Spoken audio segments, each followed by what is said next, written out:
بزاف ديال الرجال اليوم كيقلبوا على زوجة كتجمع ما بين الجمال التربية والدين، وهذا الشيء بدون تعقيد اجتماعي كبير.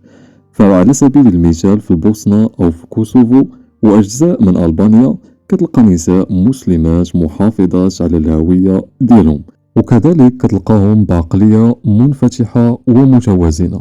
فكتلقاهم كيقدروا الأسرة، ولكن حتى التعليم والخدمة فكيبقاو مهمين عندهم.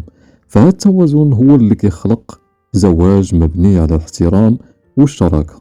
فإلا كنت اليوم صديقي كتشوف راسك رجل ناضج وباغي علاقة مستقرة، فهاد الدول اللي ذكرناهم ألبانيا، كوسوفو، بوسنة ممكن تكون مناسبة لك باش تبني أسرة.